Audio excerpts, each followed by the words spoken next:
Okay, last question.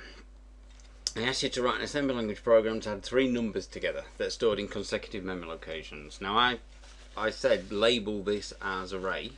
Okay, so use symbolic addressing. One of the advantages of using assemblers instead of writing things in machine code, we got symbolic addresses.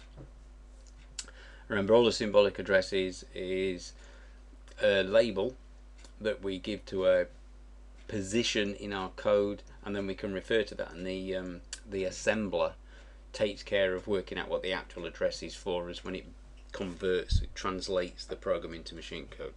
Okay, it makes programming in assembly language easier. Okay, so let's have a look. I've done two different versions of this, one using a loop and one using a fixed method. Okay, so the first version will always just add up three things, and that's it. That's all it can do. The second version, we could make one change and we can get it to add up larger and larger arrays. Okay, the benefit of using loops with arrays. So this is the assembler level equivalent of that. Okay, so let's have a look at this first program. So we load the immediate value 0 to the X register. So we're going to use the X register as an index. So that's going to identify the element in the array that we want to manipulate, access, read, add, whatever. On the next line, we load to the accumulator using indexed addressing, where array specifies the base of our list of numbers and X is the position, the element number. So X is currently 0, so that will give us the 10. So the 10 will be loaded to the accumulator. So the accumulator currently has a 10 in it. We then move on, we increment.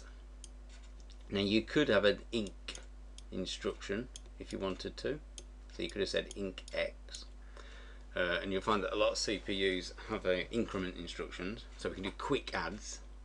Okay, but we haven't done that. What we've done is we've said add the immediate value 1, so the data 1, to the X register, and then we issue an add index addressing command. So we say use the base value array, add on the contents of the X register. So we're going to add on from that data location. So it's going to go bases array, add 1 to that value, get that number. So the accumulator now becomes 30 because we've added. Okay, we then move the index register down, so X is now 2, and we add on again the base value, which is array, and the offset, which comes from the X register, which is 2, so it's going to add the 30, so it's going to refer to that location. So when we've finished, we end up with 60 in the accumulator, and then we issue a halt command, okay, to pause the fetch execute cycle. Right, so that's fine, but that will be the literal adding of 3 values. Whenever we run that program, it will always do the same thing. Okay, now the next version of this, I'll leave it on screen. The next version of this just moves this strict fixed structure into a loop structure. So let's have a look how this works. So we load 0 to the X register. So we say, right, okay, we're going to point at the first item in the array. And this is why arrays in most languages are 0 referenced, because of indexed addressing. Okay, so that's what ultimately ends up being used to quickly access an array. We also initialize the accumulator this time. Okay, so we set the accumulator to 0, so there's nothing in it, so running total. So this is the equivalent of doing a little loop that adds up 10 numbers or something like that from an array. We then got a label loop, so this is a symbolic address, which we're going to get the assembler to work out later on a branch instruction to that address. Okay, and we don't have to worry about what the offset is going to produce. Then we say, right, okay, using our indexed address, point to array. So that looks a bit like what we had before. I've changed the mnemonic, it doesn't matter. Okay, I'm making it up as I go along. So I'm saying, right, base array, take the value of X. So let's keep track. So X is 0. The accumulator is 0. Okay, so when we look at this indexed address, we're going to be referring to the 10. So we're going to add on to 0, 10. So the accumulator becomes 10. Okay. We then add 1 onto x, so we're saying, okay, move to the next element position. And then we've got a compare instruction. So we're saying compare 3 with x. Okay. And tied with that, that will then set the status register flags, the CM, V and Z flags. Okay, and then we issue a branch instruction. So the branch instruction examines those flags.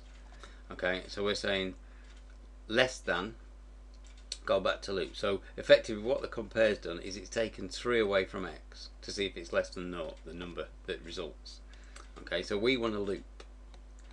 Okay, so we're going to say go back, so we jump back, we branch to loop. So we alter the program counter's current value so that we're now pointing back at this line. And we go again, and we say like, look up using the base array, add the indexed value to it, which is 1, get the data there, add it to the accumulator. So we pull the 20, add it to the accumulator. So it's doing exactly the same as the other algorithm, the other bit of assembler, but it initially looks a little bit more complicated, so we've got this loop. Okay, then we increment the X register, compare it with 3, we're still less than 3. Okay, so we branch back up to loop, and we add on from the base value array the index value X, so that gives us that position. Okay, so that's 2 down from array, so we add that on, so we add the 30 on. Oops. We then increment the X, and we say, okay, compare, is it less than? No, it's not. So we end up at the whole line. But we could get this, if we change that immediate value to 100, we could get it to add, just by changing one number, 100 different items that are in an array, assuming there's a consecutive set of memory locations holding 100 numbers. Alright, so this would be the more flexible way of writing it. But at a superficial level, assembly language doesn't get any more complicated than this. It is simple instructions. It's why people find it hard. To do something complicated requires a hell of a lot of instructions to do it. Even on the complicated CPUs that do loads of weird instructions, you're generally doing individual steps. So you're breaking a problem down to very, very, very atomic items before you can like solve your problem. So assembly language solutions to problems do not in general look anything like high level language. Remember, they'll ask you about that in the exam, that high level language instructions will generate many machine code instructions, okay, whereas an assembly language will generate one, because the assembly language mnemonic, I can't even say it now, my mouth's getting a bit dry. The assembly language mnemonics represent an instruction in machine code in a form that we can read. Okay. I prefer assembly language to high level language programming. I always have, although I don't do any of it anymore. It's a bit pointless most of the time. Depends what equipment you're working on. A modern machine, you wouldn't go near assembly language most of the time. If you're looking at old hardware, then you would be doing assembly language to get the best out of it. Okay, so that was just a little thing. They're more likely to give you a little assembly language program and explain what each instruction does and get you to dry run it or something. Okay.